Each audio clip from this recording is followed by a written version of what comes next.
Hello everyone, welcome to the latest episode of the White Pube podcast. My name is Gabrielle Della Puente. Today is Sunday the 23rd of November. If you're not familiar, the White Pube is a website I share with my friend Zarina Mohammed. Every Sunday one of us posts a text about a cultural thing that we've experienced. All those texts go onto thewhitepube.com and all the recordings go onto this podcast. Personally, if I was a White Pube reader, I would be a White Pube listener. I'm not reading words on a page. I'll say two things up front before this text that are not related to the text. One, this is my last text of the year because we take December's off. So Zarina's got the next one. Thank you for all of your attention this year and nice comments, and thank you especially to the Patreon people because I think we have historically made the least amount of money this year, and Patreon is genuinely how I pay my rent, so thank you very much. If you're thinking about becoming a Patreon person, now would be a great time. We would really appreciate it. Number two, if you have noticed that in every single podcast I have a sore throat, I've just had a camera down my throat and the inside of my throat is busted. So I have now got a plan in front of me to try and stop the stuff that is making my throat sound the way it does. And hopefully maybe in 6 months things will sound better. It is fuck. I never know whether it bothers people as much as it bothers me. But in case it does, hopefully it's not gonna last. Okay. This week's text. You don't really need to know anything about it. I will just read it and hopefully you will just enjoy it. Okay. Bye. The myth goes like this. In 2014, Japanese video game designer Hideo Kojima was studying the landscape in Iceland. He was tweeting pictures of moss, frosted green blankets, lava fields below. Kojima was thinking about how Iceland looks like a planet that's just been born. While he was there, he visited a record store. He was in line to pay when he heard a song playing over the speakers, textured, a beat like Morse code, a voice harmonising with itself, something scratching and strings being plucked. He asked who it was, and the shop gave him Zero, the new album from Low Roar. Fronted by Ryan Carazia, who had not long relocated from California, he made his first record in the kitchen between 12-hour night shifts at a recycling factory. He made the next one in his garage between 12-hour day shifts. Little did he know that while he worked, one of the most famous game designers in the world was on a flight back to Japan listening to his music on repeat. So, one day, Ryan gets a message from Sony. They want to license a song off the album, though they can't say what it's for. Ryan says, yeah, whatever. The fee will pay him back for the cost of making the record. In 2016, he's on the couch when he gets a message from a friend excited that a Low Roar song is being used in the first trailer for the new, long-awaited Kojima game. That game was called Death Stranding, and it looked like it was set in a place just born. By the time it came out in 2019, the two men had built a relationship. Almost every song off of Ryan's next album featured in the game, and his garage was flooded with new fans. I poured in with them, because this game was big budget, cinematic, technically groundbreaking, full of mo-capped celebrities, and it told a story totally lost in its own surrealism. But the music was a quiet little call out of the dark that asked, "Hey, are you still awake?" It caught me off guard, put a tender scale over everything. Yeah, they were songs like sad conversations in bed, long pauses. And it's nearly morning now, and we have to make our minds up before we fall asleep. I would walk down the game's volcanic beaches, and the camera would pan out. UI would drop, and it was like I was walking in a music video while Low Roar rearranged the atmosphere.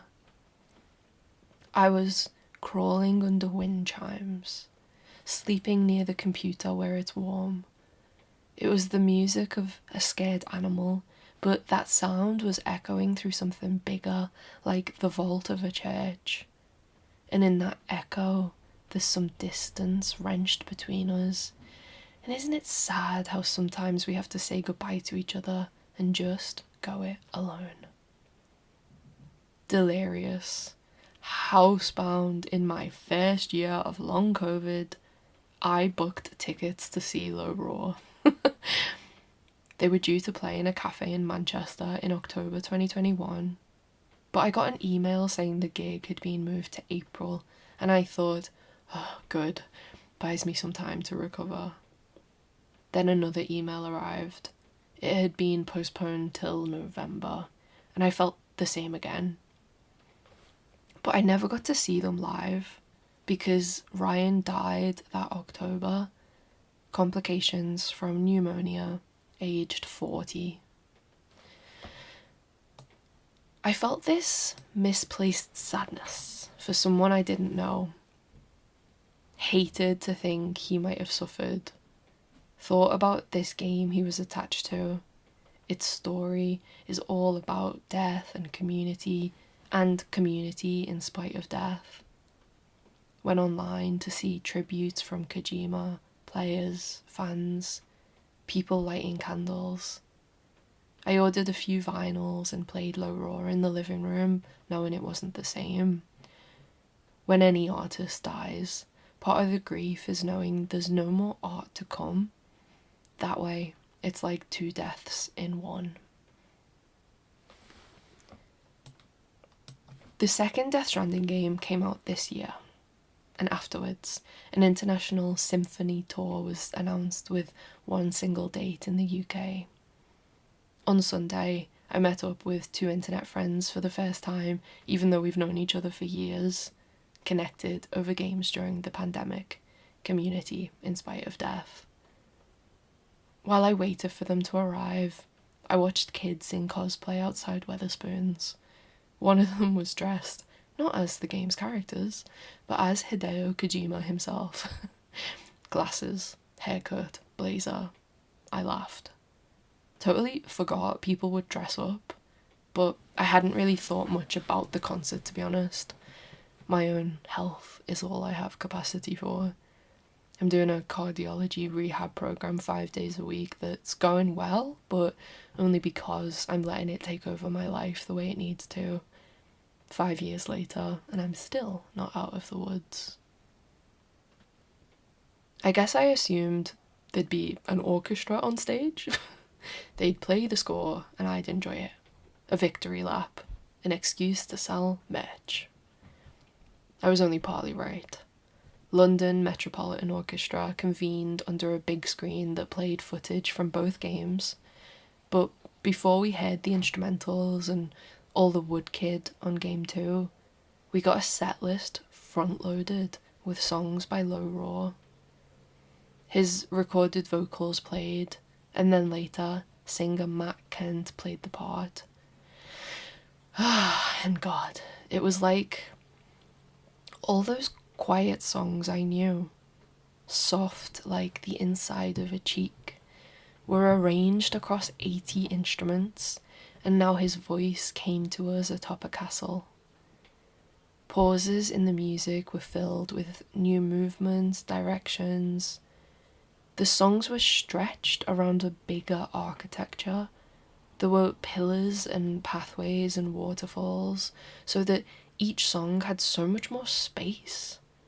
became a whole city.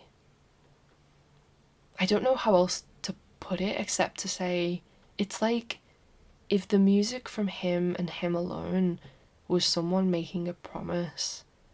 On stage with the backing of an orchestra, he was telling the truth.